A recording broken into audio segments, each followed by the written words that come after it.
Welcome to the Happier Life Project, the official podcast from the award-winning mental health and wellness app, My Possible Self. Hosted by broadcaster and journalist Gabby Sanderson. Hello and welcome back to the Happier Life Project. Today's episode explores a topic that often sparks curiosity, but one that has quietly and profoundly shaped my own mental and emotional well-being over the past 6 months. Homeopathy. Now, stay with me. Homeopathy is sometimes misunderstood as niche or alternative. Many people mistake it for just herbs or essential oils. And honestly, the reality is so very different. For me, it's become incredibly accessible, surprisingly affordable, and genuinely life-changing for my mental and emotional health. Which is why I had to bring you this episode. For the skeptics out there, homeopathy has been taken seriously by thoughtful, high-profile individuals across very different fields. King Charles III has long advocated for an integrated approach to healthcare that includes homeopathy, and he is a long-standing patron of the faculty of homeopathy. Sir Paul McCartney has said he never travels without his homeopathic remedies. And David Beckham has spoken out about using homeopathy during his football career. Even journalist Stacey, Dooley, who was first recommended homeopathy to help her with a fear of flying, has gone on to speak openly about her experiences. These examples show that homeopathy has been explored by people under intense public scrutiny that are far from the woo-woo stereotype.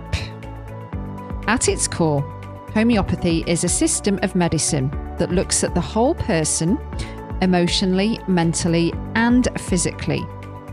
Based on the principles of like cures like, it aims to stimulate the body's innate healing responses rather than suppress symptoms. When approached this way, patterns, memories, and behaviours that have been shaping you, often unconsciously, can surface, then be processed and released. Joining me today are two fantastic guests. Helen Johnson is an osteopath, naturopath, cranial osteopath, and homeopath. She has taught across various colleges and now runs her own courses and the River School of Homeopathy, which qualifies you to be a professional homeopath. Also with us is Trina McLaren, who came to homeopathy after a successful career in global marketing, including over 6 years at ASOS.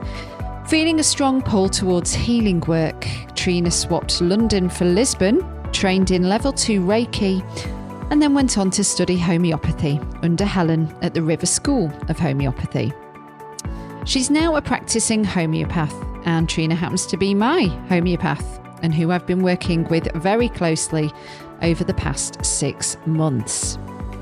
Through working with Trina, I've been able to access and release deep emotional patterns I didn't even realise I was carrying. And the shifts have been more profound than anything I've ever experienced before. There have been days where the emotional release has been so intense that literally I've cried like a banshee and then felt this almost orgasmic wave of relief through my whole body afterwards. I've had memories resurface, my mind feels clearer, my confidence has grown, my sense of self-worth is much stronger. I even noticed in my yoga practice, my flexibility, my posture, the way I move and hold myself, I definitely feel more aligned. It's a personal journey and I'm not sharing this to make any claims, but it's been meaningful enough that I felt it deserved space on this podcast. In this episode, we explore what homeopathy actually is, how it works, who it can support, and what the healing process can feel like, especially when it comes to mental and emotional well-being. I also asked Helen and Trina to share a few real-life examples from their work, cases where homeopathy has helped people navigate deep emotional challenges. Honestly, I had no idea it could reach into areas like really severe trauma and create such profound shifts until I heard about their experiences firsthand and felt some of it for myself.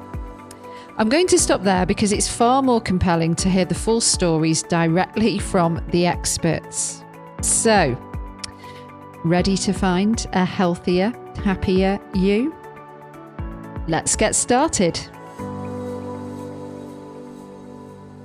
Welcome, Helen Johnson and Katrina McLaren, to the Happier Life Project podcast to discuss something which I'm still not even sure if I'm going to use the word in the title, homeopathy, because I don't want it to deter people, and we'll get into this for sure. I want as many people to listen to this as possible, and I want to draw them in and to make sure that we can kind of give them a bit more of a proper insight, I suppose, into something which is very, very old. And I'm not going to say too much because I'd much prefer to hear it from both of you. Helen, you've been doing this for 30 years, is that right? Even longer, yeah. Okay. Yes, yeah, and I run a college of it, yeah. So and you run I'm a well college, versed, yeah. Yeah. So this college is called the River School of Homeopathy. Thank the you River very School, much. Yeah. Right, and then Katrina, you're a recent, I suppose, graduate of Helen's. Yes, I graduated in September last year from a 3-year magical course at River School. Well, I suppose I'm going to kick off then with asking you both, what drew you down this path? I'll go first. It was by accident, all of it. It's all been by accident. So I originally trained as an osteopath and a naturopath immediately after I left school. And then I worked for somebody whose mother was a homeopath, and I started using it and I couldn't believe what I was seeing. So I then trained as a homeopath, and then that's addiction. Once you start, you never stop. There's not a single homeopath on the planet that feels like they can stop learning, because it's a never-ending journey of something new to discover. So yeah, that's how I began. So accidentally, really, completely accidentally. And then Trina, how did you find Helen? Yeah, I guess it was kind of the same for me a little bit. There was a point in my life where I knew I wanted to do something in the healing arts, I guess if you want to call it that. I was really drawn to the concept of healing, and I began doing Reiki and energy healing, and I loved it. But yeah, along that process, homeopathy kept cropping up, a bit like Helen. It sounds a bit cheesy, but I feel like it kind of found me, and it kept coming into my life. And my sister was treating my nephew with homeopathy, and his eczema and asthma was pretty miraculous. We saw amazing results, and I just thought, wow, there's something really, really in this. But yeah, and then I was introduced to Helen through a mutual friend, and I guess the rest is history. Well, then, in very simple terms, what exactly is homeopathy? So what homeopathy is, it's a medicine, but what's unconventional about it and where it gets lost in translation, really. So basically, back in the day, we had herbalism, didn't we? And what homeopathy originates from is the idea that when you dilute a substance, like a herb, you lose the toxicity of it. So even herbs, does that make sense? If you take too much of a herb, it can have a toxic impact. So the person who founded homeopathy, he was a doctor that realized when you diluted medicine, allopathic medicines, they didn't have side effects. So he worked out that these medicines, even when there was nothing in them, they're so diluted that even when they were deeply diluted, and so there was nothing of the original substance in them, they still worked in the same way as the medicine, but without the side effects. So they originated from all the things all being used traditionally in medicine. So, and in herbal medicine and indigenous culture, snake venom is a common homeopathic remedy, but that's been used traditionally forever by humans to help with a heart condition, for instance. So they go back to plants, all kinds of plants, trees, flowers, lots of animal substances, lots of diseases as well. We use pieces of disease to cure the same diseases. So it's that idea that like cures like. Yeah, I was going to ask about this like cures like thing, but I'd also like to just go back a little bit to what you said about it's so diluted that you're not actually getting any of the toxic elements of whatever I know in the homeopathy world you call them remedies. So in that case, then how or what is treating the symptom? Well, this is massive. So it's only been fairly recently that medicine has been able to prove, or science has been able to prove, that water holds memory.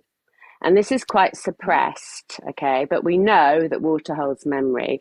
There is a man called Luc Montagnier he won a Nobel Prize for finding the AIDS virus. And then he proved, there's a brilliant YouTube video if anyone wants to watch it called Water Memory. It's about an hour long. And he actually shows you very careful science that water remembers what it originally had in it. And the more you dilute it, the more powerful that becomes. So that's really the science of homeopathy. But we liken it to the fact that it's only recently that we've had the tools to measure that. So it's, as science progressed, we now have higher levels of measurement than we never had before. And I always liken that to like a dog.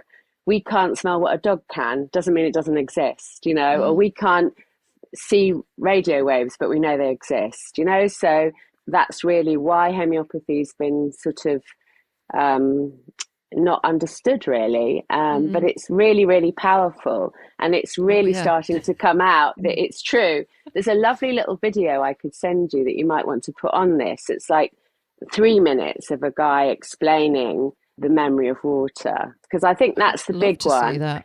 There's this famous guy called Dr. Emoto who's sounded things at water and then took images of the crystals. And for instance, if you say love to water, it makes a beautiful picture. If you say hate to water, it looks all crackly and disturbed. And there's a lady called Veda Austin who's doing tons of work showing water holds memory just by putting images of water into the freezer. And then, so say she'll say a word to the water, put it in the freezer, and it creates an image. So we're just learning all this new, it's very new science. Yeah. It's fascinating, honestly. Yeah. I can't help but think as well, we're made up of predominantly water. So we're carrying a lot of memories. Yeah. So when we're talking about homeopathy for treating people, the Happier Life Project is part of a mental health and wellness app. So anytime I'm steering these conversations, I'm always trying to go through the lens of like mental health and emotional well-being. And this is something that I think homeopathy is so overlooked. And I can say this from my own experience working with Trina, and I just can't believe that more people aren't connecting to it. And there seems to be quite a few myths if you look online as well, or it gets kind of poo-pooed by the more, let's say, Western medicine system. What do you have to say about that? It's a difficult one. A difficult one, yeah. I guess there's many reasons that we feel as homeopaths potentially it is overlooked, in that it's really, really cheap.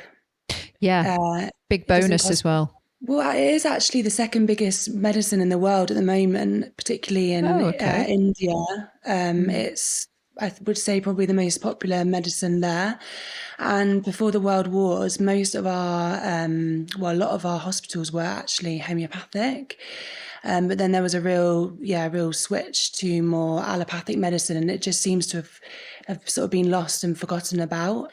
But I definitely feel there is a real resurgence at the moment of it. And we feel really positive about that. I think as well, there's so much more information online now, isn't there, and in the world, and people are always looking for alternatives. And quite often people come to us after they say that they tried everything, and quite often homeopathy is the last resort. And I guess just what I want to say here is, in homeopathy, we look at the mind, body, and spirit, and we believe that you can't be free of dis-ease unless you address all of these things. So, emotions affect your body and they show up in your body. And quite often people have been trying more conventional things that might only look at one aspect, like physical symptoms of the body. So we believe in homeopathy, you're never truly really getting to the root cause, because if you're not looking at the whole person and the mind, body and spirit, I personally believe you can't really truly ever get to the root cause of that disease. Right, I like that dis-ease that you were just referred to, but I think it's like, it's very nuanced as well, and I'm very much just being introduced to this world. But in terms of, you go to a normal doctor, you're lucky if you get 5 minutes, well, you're lucky if you get past the receptionist to get an actual appointment with the doctor these days. I'm talking all about like in the NHS. And then you go and then you tell the doctor what you're struggling with, be that a mental health problem or something physical. And then it seems like there's maybe 5 solutions of whatever medication they can prescribe, perhaps dependent on if you've got an intolerance or an allergy to something or whatever. Like I think about, again, mental health.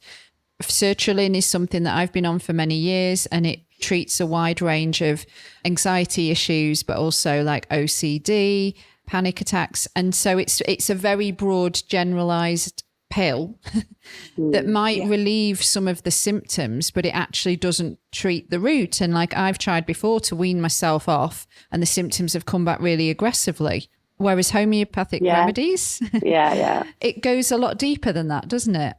Yeah, treats the cause, treats the whole person. Yeah. Treats the very essence of you. So shall I share this story? I was going to tell you about a really phenomenal remedy for mental emotional stuff, and explain a bit about the kind of how they blend together. So you probably understand attachment theory, yeah? Do you understand attachment theory? Right. So most people have poor attachment because of early life. And what that does to us is it either makes us very open and over empathic and too sensitive to our environment, or it makes us shut right down, doesn't it? So a really common homeopathic remedy is made of argentum nitricum, which is silver nitrate, which is what we use to get a photographic image. And it's also what we put on the back of a mirror to make a mirror. So argentum nitricum people, we say, are hurried and worried. It's a very, very high anxious remedy.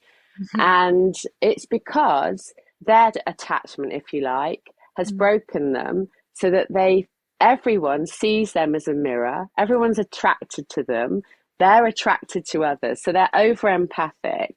And then with that over empathic nature, they then feel, because they've got nitric, which is always wants to give, they then feel they have to give to people. So what happens to them is the world becomes hell, because they go into the world and they become really anxious of others. So they get fear of crowds. They get fear of going on an aeroplane. They get fear of going on a motorway, because what has happened is they feel overwhelmed by the world, very easily, because of their empathy. So I had a really brilliant case of this, of a woman. She came with just an upset tummy, like she'd had an irritable bowel for about 10 years. And she didn't tell me much about herself. So we spend an hour or so in our homeopathic initial consultation, finding out all about you, what you love, what to eat, what your fears are, what your issues are. She didn't tell me much. She just was really focused on her bowel. Anyway, she came back the next time, and it was a wonderful story, because not only had her bowel got better, but she brought her husband with her, because he wanted to thank me so much, because she was terrified of motorways. And this remedy had not only cured her bowel, but she would now go on a motorway. And the irony was that they actually had a holiday home in Scotland, and he had to go on A roads all the way to Scotland. So he was like, oh my God, this amazing stuff. Argnit has cured her. And they even went on an aeroplane. They'd never been on an aeroplane for about sort of 30 years or something, until they'd had Argnit. So do you see how the if you understand the homeopathic remedy, and then you understand so we know from that lady would have had early attachment problems, been not safe as a child, felt that she had to over empathize to feel safe and all of that, And sometimes we go down that with people. Sometimes we don't need to. Sometimes we can just, the remedies work, that's it. So that's homeopathy. And I think that's a really good example of a remedy that works on all levels, Yeah, thank you for sharing. That's a great one. Go on, Trina. I can see you want to jump in. I just wanted to add one more thing. And I think it's something about homeopathy. We talk a lot about the remedies, obviously, and as Helen mentioned, but the process of homeopathy, of working with a homeopath, just that in itself is, I believe, really, really healing. And it's quite a unique process. So our initial consultation, like Helen said, can be up to an hour and a half. We ask weird, wonderful questions, and then follow-up sessions can be an hour to half an hour. And we say as homeopaths, the moment that that person walks through your door is when healing begins, because so many people say to me, okay, you love the remedies, but it was actually the process of speaking about themselves and being listened to and heard. Yeah. And I think that's really relevant for this app as well, obviously, in the mental emotional picture, because it is essentially a therapy as well. Yeah, well, I can totally back that up because I've been working with you. And I mean, there are some very interesting questions that were thrown, like, do you like thunderstorms? Or, how do you feel in crowds, large crowds? You're like, I mean, one example that stands out to me was, my thing about tomatoes. And my slogan my whole life has been tomatoes are the devil. Like, I'm that repelled by them. Yeah, brilliant. See, we know your remedy just from that. Like, we know all about you just from that, which is so lovely, isn't it? I know. I know. In some ways, I'm like never felt more seen. And it's like that explains it. But there is this kind of like, then there's going to be people listening to this that might start to raise their eyebrows a bit. There's always going to be people that are a bit more cynical. But then I think as well about, for example, with me, I struggle with talk therapy, and I don't know if I've just had really bad luck, and it's sometimes hard to actually get to somebody that like you feel gets you, and that you're not just kind of throwing money and it's not really doing much for your mental health. And I don't know if like people's experiences with homeopaths, see, mine has only been good, but I'm raising this just to say, because I've got a friend who struggles with chronic illness, and she's like a case study of 1 in 3 to do with the digestive system. And I don't think she'd mind me kind of saying this. She's got like a mixture of like, I think it's Crohn's and colitis, and she's very poorly, and she has tried everything, including homeopathy. And she said it didn't work for her, but she also didn't want to poo-poo my experience because I'd found it had been so transformational. So she said, oh, well, maybe I just didn't get through to the right person. So I'm bringing this up because I feel like I have to, for anybody listening that is a bit skeptical. Yeah, that's such a massive question though. Why do some people respond and why do others not? There's so many ways you could go with that question. Like, it could be that they haven't met the right homeopath, like you might not have met the right talking therapist. It could be that homeopathies are I've done it for, 35 years or longer, and I still feel a novice. So sometimes it's a difficult art. I was very lucky. I worked with a really brilliant and famous man, and I'd been a homeopath for over 10 years before I worked with this incredible homeopath. Was it over 10 years? Am I telling fibs? No, it wasn't over 10 years, actually. It wasn't as long as that, but it was a long time. And when I worked with him, and I learned he was an Indian homeopath, and it's very big in India. And so very experienced. He worked with a lot of chronic illness. Actually, really, that's why I run the college, because I had this one-to-one with this incredible genius, really, who literally would give remedies, and chronic illnesses would disappear in weeks, that people had for a lifetime. There's levels of homeopathy. So I think chronic illness requires a certain type of treatment as well. Perhaps your friend hasn't been to someone who's equipped with that, and that's no offense to that person either. There's also people don't get better for other reasons. Sometimes people don't respond because their illness, and this, I'm sure this doesn't apply to your friend, but they've got a need to be ill, like it's a way of getting attention from someone, or it keeps them in a deep old pattern that they're used to. And we're so complex as humans. It's a very difficult question to answer, to be honest. I think that if you're treating something that's quite deep rooted, it's not an instantaneous thing as well, because I've been like that. I mean, we don't need to overshare on the pod about what I've been working with Trina for, but like there's been times where I found it really tough, and actually I must talk about this, like something called the aggravation, about being the symptoms being aggravated, because there's times where, you know, Trina had to really kind of sort of metaphorically hold my hand through some days where I was just crying. Because for us, we've been mainly working on mental health issues and emotional health stuff, and then traumatic instances in my life, and one being quite recent. And so it's like, when is this going to end? I've never cried so much in my life. And we love it. Like, it's part of the process. It's part of the process. I'm like, I'm dehydrated. There's nothing left. As Helen said, like we love stuff like that, in that it shows that you're releasing, and we love symptoms. Symptoms to us are a gift in homeopathy. So the symptoms coming up for you, that you were crying, was showing that you were really releasing, as you say, something deep. So to us, that's a sign that that homeopathy is working. But obviously it has to be manageable. So things come up, and people can, as you say, can release really deep traumatic things that have happened to them in their life. And the art of homeopathy is doing it slowly and making sure it's manageable, because obviously we don't ever want to overwhelm people. So I'm sorry you felt overwhelmed some days with tears, but you have to get them out, because we have a saying in homeopathy: if the tears aren't shed, then the body weeps. So, you know, your emotions are linked to your body, and it will just manifest in other ways and dis-ease. Yeah, well, I suppose I don't mind sharing with our listeners that one of the things we were working on was, like, for me, suppression, and especially during childhood, like not feeling like I could speak out, so or maybe show too much emotion. So yeah, some very odd stuff. But I'm like, when will it end? When will I stop crying? But then I would feel a bit of relief afterwards. And then EFT tapping, I've come to at a similar time as working with you with homeopathy, and that seems to also help on this kind of journey. So how does homeopathy work alongside other forms of therapy?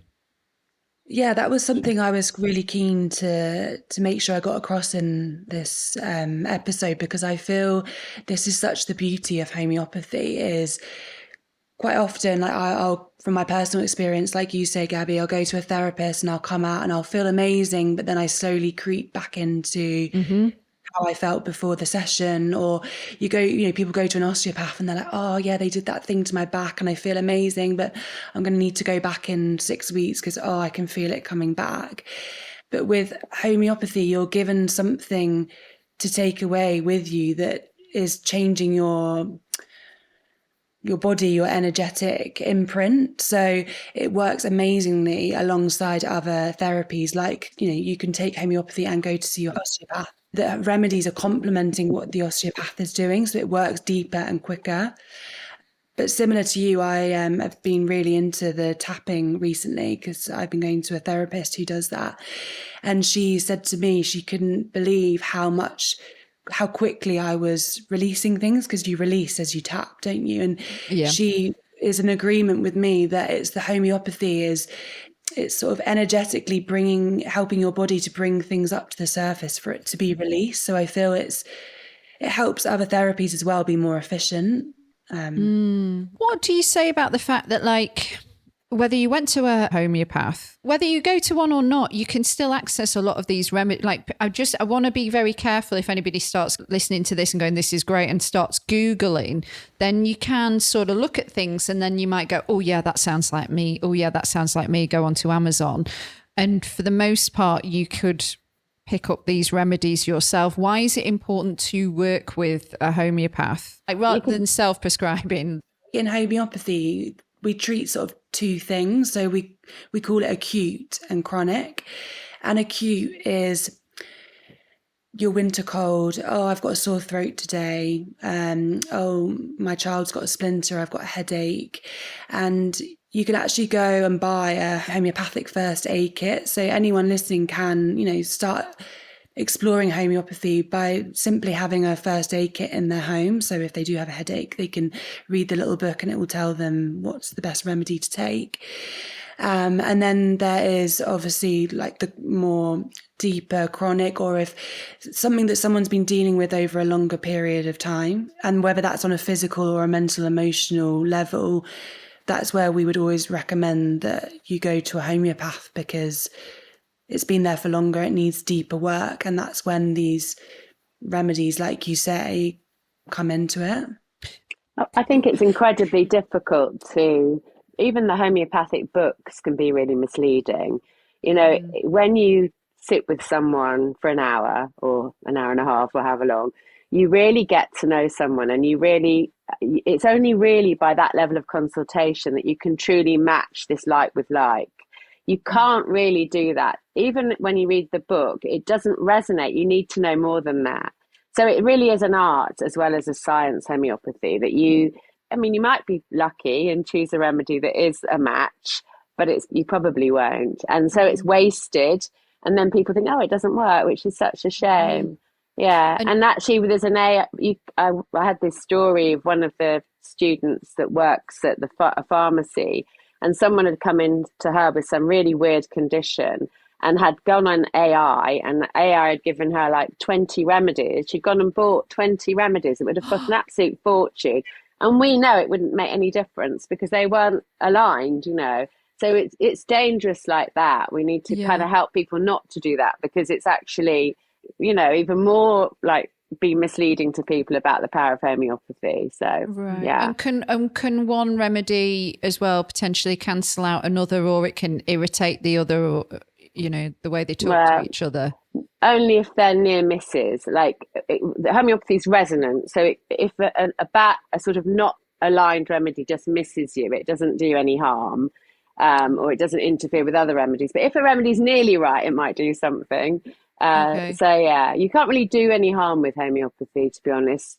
I've had panic phone calls where, you know, naughty kids have eaten the whole pot of homeopathic remedies and the mum's terrified, but then nothing happens, you know, it's fine. Right. So, yeah. Yeah. Because you've got the two options, haven't you? You've got like the little granules that you put under your tongue, or you can use the liquid drops, which is what I prefer to do.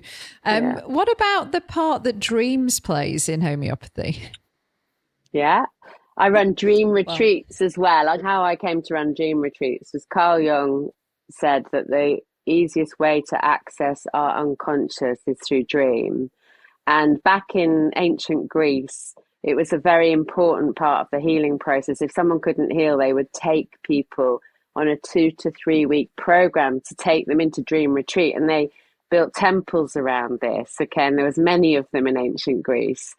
Anyway, so obviously Carl Jung kind of fell on this as well.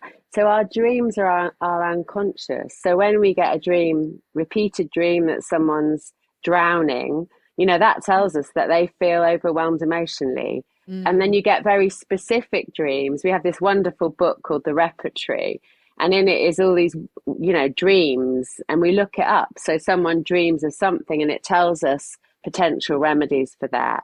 So dreams are our unconscious. So whatever you dream, if you try and understand what it's telling you your nemesis, usually, what you're not facing, your shadow, you know? So they're wonderful. They're like one of our favorite tools. Yeah. So then why from my experience, I've had some mad ones with since taking these remedies. Yeah. So what is it doing there? It's showing you your unconscious. It's connecting you to yourself again. It's showing you what you're hiding, you know, what you're, and actually it's also a great way of releasing without crying. So you have more dreams, because your dreams are also where we release trauma. The word dream comes from, I think it's in German, it's the same word as trauma. So actually dreams release our trauma as well, without us having to cry or relive it in psychotherapy or whatever. Yeah. Right. Well, I've been dreaming about big cats. First it was a tiger, but it was like friendly. And then literally last night it was lionesses, like loads of lionesses where my stepdad is from. But again, they were very calm. So I've never dreamt about large cats before in my life. Well, you see, cats, this is Carl Jung, cats represent the feminine. And when we dream of making friends with large cats, we're reconnecting to our feminine. So they're beautiful dreams. They're giving you your power back. And I don't know what the significance of your stepdad's place. Maybe he took your power, did he? Or maybe he helped you with your power. I don't know. But I'd think about what's the significance of where he was as well. But they're lovely dreams. They're like you stepping back into your power, being your roaring lioness. Yeah. Yeah. Which is true, isn't it? By the sounds of it, that's what's happening. Yeah. Trina would probably agree with you there. Let's give an example, if you don't mind, a generalized case study, maybe one that springs to mind. If it was perhaps somebody dealing with maybe severe mental health struggles or trauma, and that might well have presented as physical symptoms initially. Like, is there any case studies that spring to mind that we could share with our listeners? Well, it's literally day in, day out. I mean, this is what we do all day, every day. I mean, my practice is a big mixture of chronic health and mental illness. I treat lots of severe mental illness, actually, and there's always trauma in mental illness. And the wonderful thing about homeopathy is that you take the case. So a really good sort of simple example would be you'll take someone's case. So I could say a case of someone with bipolar disorder. So I have several cases of people who have been labelled with that and have been on lithium or whatever. And you take their case and you realise in their case there's this huge amount of unresolved trauma. And so you treat the layers. Usually there's more than one layer to treat. So you'll take the case, you'll give a remedy for the fact that their mother left them then when they were 2. And, you know, they were brought up with the grandparent or whatever. And then the next layer will be that the grandfather abused them, and you'll treat that layer. And maybe, you know, maybe 3 or 4 or 5 remedies even someone will need. And then eventually they get back to themselves. And that would be a typical mental health case. And I've seen lots of cases of people that have been on horrible medical drugs for years that just hold you. They sort of make you manage, don't they? But they don't address anything that's wrong at all. And the lovely thing about homeopathy is that you see the trauma through what comes through in the case. So when someone, let's think of a good example, someone comes in and, you know, what their food cravings are, what their fears are, all of that gives us a massive insight into what the trauma is. I'll tell you a very, very common one. Yeah, so we have a remedy called Staphylos aureus, and Staphylos aureus is made of the delphinium plant. And if you think about delphiniums, they always get attacked by slugs, okay? So Staphylos aureus is ailments from abuse. Now, the person might present with a sty. That's a very common Staphylos aureus symptom. Or they might present with chronic urinary tract infections that always get worse after sex. We know really straight away that that person's probably been sexually abused.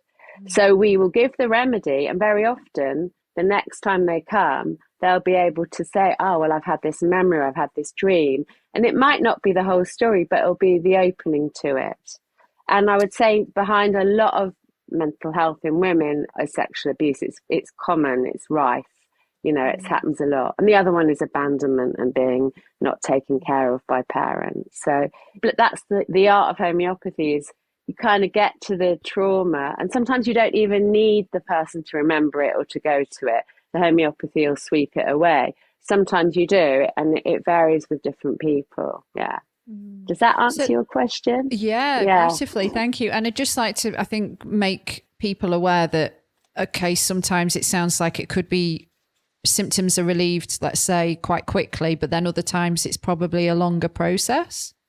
Yeah, and I think that often when trauma's, I mean, my favourite subject really is trauma, because I think trauma underpins everything in humans, and I think we've got trauma and then we've got early attachment, and those two themes are the underlying themes of why most people end up struggling with their, you know, anxiety and mental health issues. Sorry, what was your question? I've gone off piece. Just about like length of time it takes to to get back to Depends yourself. what you've got to unravel. I mean, Katrina knows her really well. We have a girl who did the River School, and originally she came to me because she had a form of cancer. There was an instinct in me said, come and do the River School. Well, this girl, you couldn't write the trauma she's had. It's just so great. And I mean, she's fine now, but she has had to go through hell to uncover, because, you know, we have traumatic memory. And what traumatic memory is that you lose memory of the terrible things, but they're stored in your body or they're stored in your brain, and they trigger us, but they also make us very, very sick. So I'm going to tell you one of my favorite stories, because it's such a great story. Very early days, before I was a homeopath, I was always being referred really difficult cases. And I had a case of a lady who had ovarian cancer, and she had like an orange shape sticking out of her belly where the cancer was. It was inoperable, and she couldn't cope with any treatment. She was too old and too frail. Anyway, she came to me really just for a bit of, I don't know really what. And I held her head and I said to her, you know, I got this feeling, and I took a case that you've lost a baby boy. It turned out she'd had a stillborn baby boy that she'd never spoken about to a soul. And she wept like you. She wept and she wept. And I got into trouble for teaching her by her children. And the cancer disappeared. And I thought that, yeah, amazing. And that's when I realized that stored trauma makes us not only, well, in her case, sick, but it can make you just as well emotionally sick. You know, we all react in different ways to trauma. That was when I was like 23, that story. So that really set me off on this thing that, you know, trauma is such an important, we need to know. We can't, things that are buried can make us very sick or very unhappy. Yeah, absolutely. This has been a wonderful entry point, I think, for people. I've purposely not really asked too much about specific remedies because, again, I didn't want people to start Googling and self-prescribing. But to wrap this up, I'd love to know what both of your favourite remedies are. Go on then. You go first, Trina, and then I'll think of mine.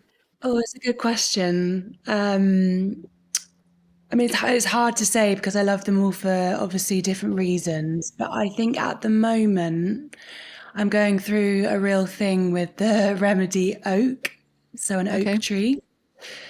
So I think if you're in nature and you're near an oak tree, you feel they're so strong, they're so present, you feel its presence, they're powerful, aren't they? And I think that is exactly what the remedy is, especially on a mental and emotional level. It's amazing when you give it to people, it grounds them, it brings them back to themselves. It makes you feel like you can cope and you can move forward through really challenging times. And I've seen it do amazing things for people in periods like that in their life. And I think as well, it's really amazing at showing people, because it brings them back to themselves so much, what is maybe causing the dis-ease in their lives. And maybe they have the realization that it is really that job that they absolutely hate, or it's the unhealthy relationship that maybe they're in, or many things. But I think everyone in the world could do with a bit of oak. Sounds like it. Helen, what about you? Well, I'm actually going to tell you what, not my favourite remedies, but what the remedy that the most of my clients say, that's my favourite remedy. They all come back and they say, I love that, can have more of that. Homeopathic emerald. And it's made of the emerald. And what it does for you is it gives you the feeling of having an internal mother. So it means it allows you to process, and it helps to heal heartache and heart shock. And so people love it because it's like it's having a therapist. It's like you've got an inner voice that says you can have those feelings. It's okay to cry. Oh, yes, you do need to lie down today. Oh, yes, you help yourself to something wonderful. You know, it's like that inner mother. So, yeah. If I'm not mistaken, that's a newer remedy, because I didn't know this as well, that remedies are still being created even now. So it's not like we're still using the same remedies necessarily as ones from hundreds of years ago, say. Yeah. No, both of those two are new remedies, oak and emerald are new. I mean, our traditional remedies are so important, but it's just coincidence we've both chosen a new remedy. Okay. Is there anything either of you would like to add before we say goodbye? I would just add to the audience to see their illness as a gift, and that it's telling you, it's teaching you, your body, we're all out of body. Oak embodies you, and we should be with our bodies, understand that when we get sick, it's our body saying, hang on, we need a rest, or you need to listen, or you're off-piste. That's what I would like to leave, And sick could be the fact we just feel like what's the point? We're not enough, or, what's like, because life is hard. Life is really hard. I think there is a lot of trauma that we carry, but I also think we're absorbing a lot of trauma just living at the moment. Yeah, definitely. Yeah. And we need to see life as a journey, don't we, as well? And we're here to learn and evolve and, be better, really. Yeah. Anyway, thank you for having us. Thank you so much for the great work that you're both doing as well, and like helping people, and certainly helped me. Yeah.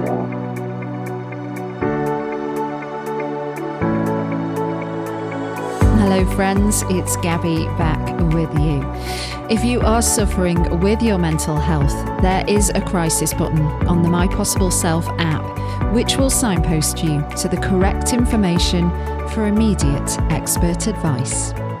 Those of you who are listening on one of the podcast platforms, the My Possible Self app is completely free to download. You can access all of the content, so you don't need to worry about it costing you anything.